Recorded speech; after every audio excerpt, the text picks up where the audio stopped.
먼저 제게 하늘 뜻 펴기의 기회를 주신 모두의 교회법 시안인들께 감사의 인사를 드립니다. 하늘 뜻 펴기라는 단어를 처음 들었을 때 왜 하늘 뜻일까? 땅 뜻은 안 되나?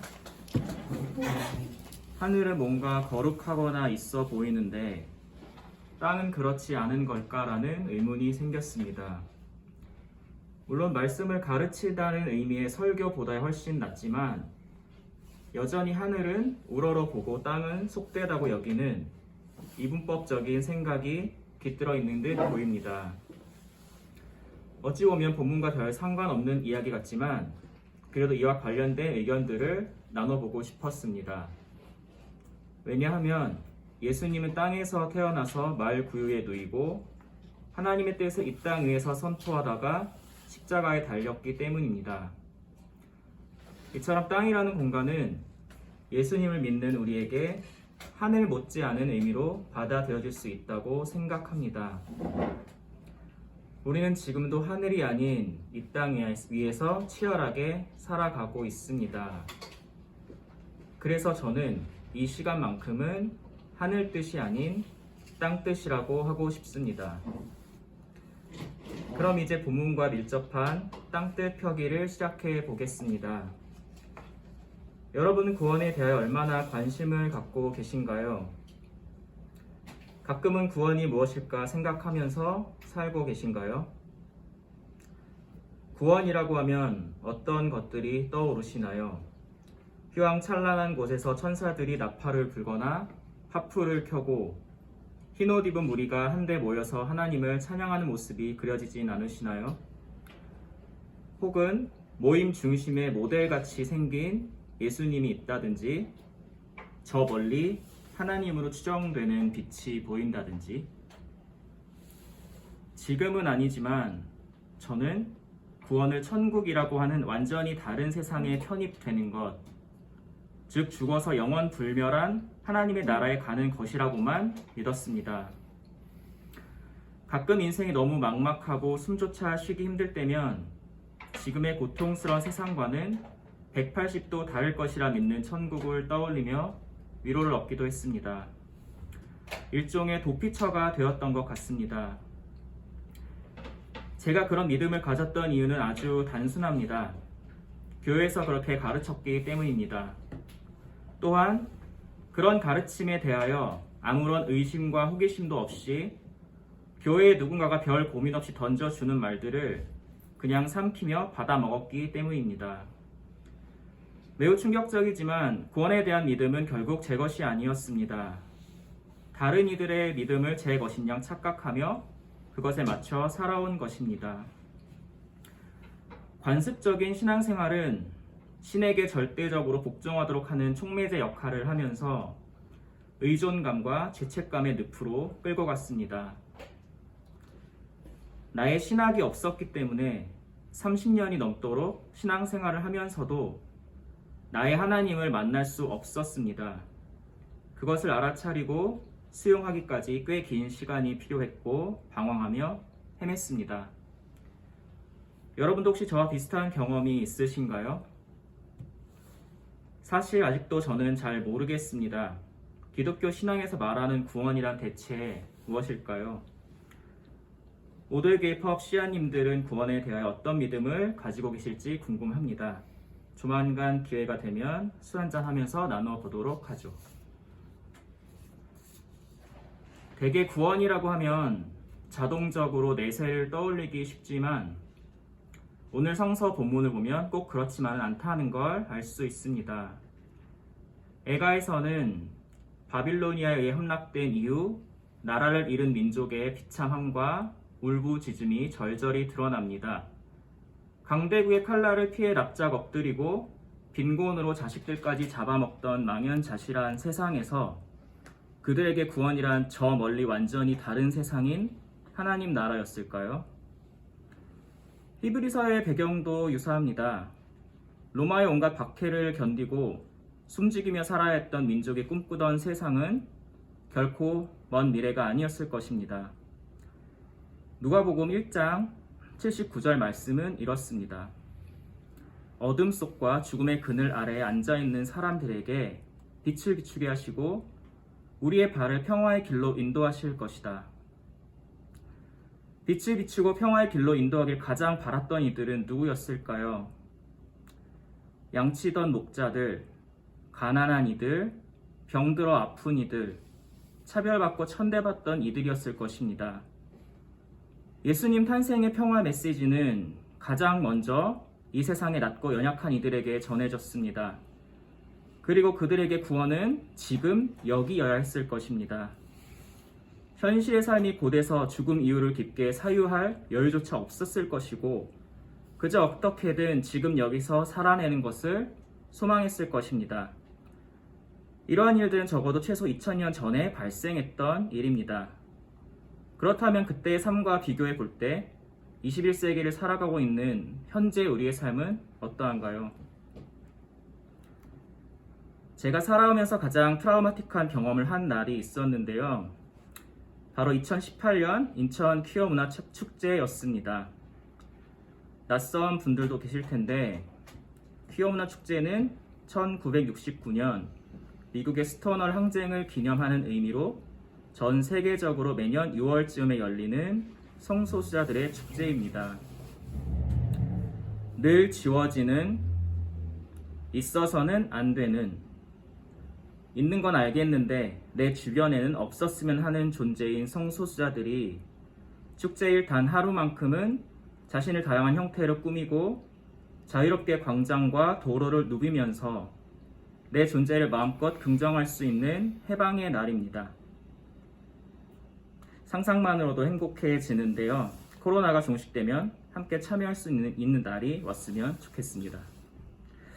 그런데 실은 저도 자신을 숨기고 싶고 혐오하며 부끄러운 존재를 여기던 때가 있었습니다. 그 당시에는 대체 왜 굳이 저런 축제를 해서 욕을 사서 먹는 걸까? 이런 생각을 했습니다. 조금 불편해도 적당히 숨어 살고 티내지 않으면 아무런 문제 없을 텐데 왜 저렇게 나대야만 직성이 풀릴까? 저런 짓을 하니까 손가락질 당하지. 너무나 비극적이게도 비참하게도 근본주의 기독교인들이 성소수자를 바라보는 시각으로 저와 다른 성소수자들을 바라보고 있었습니다. 그것은 어쩌면 나의 신학이 없었던 것과 맞닿아 있었던 것 같습니다. 다른 이들의 목소리를 제 것으로 믿었으니까요. 다시 돌아와서 2018년 인천 퀴어 문화 축제 현장을 기억하는 대로 말씀드리겠습니다. 오후 1시쯤 광장에 도착했는데 희한하게 행사 부스를 찾을 수 없었습니다. 보통 퀴어 문화 축제에서는 다양한 주제로 열리는 부스들과 깃발을 들고 춤추고 노래하며 행진하는 퍼레이드가 메인인데 행사장에서 도무지 부스를 발견할 수 없었고 아무런 준비도 마치지 못한 것으로 보였습니다. 그저 피켓을 들고 전투적으로 반대하는 사람들과 축제 당사자들이 여기저기 흩어져 있는 모습만 간간히 눈에 띄었습니다. 시간이 조금 지나서 알고 보니 축제 시작 전 반대 세력들이 이른 아침부터 총 집합하여 부스 설치조차 하지 못하게 해방을 놓은 것이었습니다. 그들은 부스 자리에 일부러 차를 대놓고 빼주지 않는 등 매우 저열한 술수를 쓰며 투지를 불태웠습니다. 그리고 수적인 우위를 이용하여 축제의 당사자들을 빙 둘러싸고 몇 시간 동안 옴짝달싹 못하게 포위했습니다. 오전부터 대기하던 축제 인원들은 장장 7시간 이상을 반대 세력에게 몰리면서 물 한 모금도 쉬이 마실 수 없는 포로 신세가 되었습니다. 몇 시간째 갇혀있다가 화장실을 가려고 겨우 포위를 뚫고 나온 한 장애인 참가자는 반대 세력에게 휠체어를 뒤집혀서 심각한 부상의 위기를 겪기도 했습니다. 여성 참가자들은 네가 남자 맛을 못 봐서 그런 거야 라는 희롱과 마주했고 어떤 이들은 지옥이 기다리고 있다는 말을 들었습니다. 다른 이들은 머리채를 잡혔고 여기저기 긁히고 뺨을 맞기도 했습니다. 반대 세력들은 그런 짓을 하면서 낄낄거리며 웃었고 더러는 찬송가를 불렀고 휴대폰 카메라로 우리들의 치욕적인 모습을 찍으면서 자신들의 축제를 즐겼습니다. 우리를 향하여 울부짖으며 눈을 희번덕거리며 회개하라고 외치는 이들도 있었습니다. 그들의 피켓에는 사랑하니까 반대한다는 글이 쓰여 있었습니다. 그렇게 축제는 시작조차 하지 못했고 축제 참가자들은 온갖 모욕과 폭행을 당하고 있었지만 많은 수의 경찰들은 지켜보고만 있을 뿐이었습니다. 사람들의 표정은 굴욕감과 고통으로 일그러졌고 눈시울이 붉어졌습니다. 바라만 볼 뿐 서로에게 위로를 건네기도 힘겨웠습니다. 누군가는 반대 세력과 경찰들에게 격렬히 소리치기도 했고 힘을 내려고 찬송가를 부르기도 했지만 현실은 마치 고양이 앞에 놓인 쥐와도 같았습니다. 아무리 성소수자가 싫다고 하더라도 이게 정말 21세기에 민주주의 국가라는 대한민국에서 일어날 수 있는 일인가? 그렇게 믿고 싶지 않았지만 그날의 현실은 희망을 꺾어버렸습니다. 절망이라기보다는 희망의 부재였습니다. 살아남을 수 있을까? 처음으로 그럴 수 없을지도 모르겠다는 생각이 들었습니다. 비록 성소수자만의 문제는 아닐 것입니다. 우리는 가끔이 아니라 너무나 자주 여성들의 죽임 당함을 목도하고 있습니다. 거의 매일 뉴스를 통해서 알고 싶지 않은 소름 끼치는 소식들을 접하고 있습니다. 잔혹하게 죽임 당하는 것에 비하면 성폭력은 조금이나마 나은 수준으로 비칠 정도입니다. 언제부터 여성들을 향한 억압과 혐오가 존재했는지 알 수 없지만 성서에서 살펴본다면 인류의 시작과 함께였다 해도 과언이 아닌 것 같습니다. 하와와 아담의 이야기에서부터 여성은 남성에 비해 열등하고 유혹에 약하며 남성을 타락시키는 존재로 묘사되고 있습니다. 현대 사회에서도 여성에 대한 시각과 차원은 별반 달라지지 않았습니다. 일일이 열거하지 않아도 알고 계실 것입니다. 여성들은 여전히 여성이라는 이유로 살기 위한 투쟁을 이어나가고 있습니다.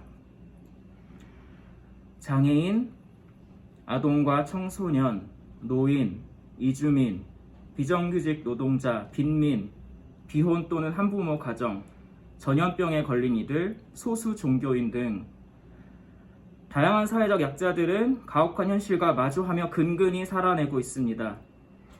절실히 필요한 건 나중이 아니라 지금 삶에서의 구원일 것입니다. 물론 어떤 존재를 사회적 약자로 규정하는 것은 쉽지 않은 일입니다. 어쩌면 본의 아니게 낙인이라는 굴레를 씌우는 것일 수도 있습니다. 그리고 소수자성을 가졌으나 부와 권력도 함께 가진 이를 사회적 약자라고 말하기는 쉽지 않습니다. 애플의 CEO 팀 쿡은 게이인데요. 그는 사회적 약자일까요? 어쨌거나 우리 곁에 있는 사회적 약자들을 보면 불쌍하고 동정심이 일기도 합니다. 자연스럽게 도와주고 싶다는 마음이 생깁니다. 그런데 그 전에 선행되어야 할 것은 그 사람들이 감당했을 혹은 지금도 감당하고 있는 아픔에 대한 이해가 아닐까 합니다. 나보다 열악한 상황에 처한 듯해서 힘들어 보여서 손을 내미는 것도 좋지만 그 전에 한 번 더 그들의 심정을 헤아리고자 한다면 미약하게나마 동등한 위치에서 공감할 수 있지 않을까요? 내가 너에게 무언가를 베풀어 줄게가 아닌 너의 마음을 어느 정도 내가 헤아릴 수 있을 것 같아. 너와 나는 크게 다르지 않아. 나는 너야. 어떤 이들에게는 아무런 수고 없이 당연하게 주어지는 것들이 누군가에게는 피눈물을 흘리며 싸우고 목숨을 바치기까지 하면서 겨우 얻을 수 있는 값진 보석 같은 것이라면 이 세상은 절대로 모두가 인간답게 살 수 있는 곳이 될 수 없습니다. 그런 치열한 생존을 사회적 약자들은 지금도 이어가고 있습니다. 그렇기 때문에 구원은 지금이어야 합니다. 모든 인간은 하나님 앞에 동등하며 서로 평등합니다. 우리가 이러한 신념을 깊이 새기고 삶의 현장으로 나아갈 때, 고난받는 이들의 마음을 헤아릴 때, 곁에 있는 이들에게 온기를 전할 때 세상은 조금이나마 더욱 살만한 곳이 되어갈 것입니다. 우리가 이웃들과 연대하고 정을 나누며 손을 맞잡을 때 사랑의 하나님 나라가 곧 구원이 우리 안에 임할 것이라고 믿고 싶습니다. 왜 수많은 이들이 여전히 예수님을 기다릴까요? 그것은 예수님이 이 땅을 변화시키고 곧 우리 삶에도 변화를 가져올 것이라고 믿기 때문일 것입니다. 그런데 그는 이미 2000년 전에 와서 버림받고 멸시받던 이들과 더불어 먹고 마시면서 그들의 친구가 되어 주었습니다. 하나님께서 부여한 모든 인간이 마땅히 누려야 할 권리, 즉 인권을 선언하고 실천했습니다. 이제는 우리 차례입니다. 예수님을 믿으며 따르기로 한 우리도 인권을 위해, 모두가 살고 싶은 세상을 위해 무언가를 시도해 볼 수 있지 않을까요? 잠시 침묵하겠습니다.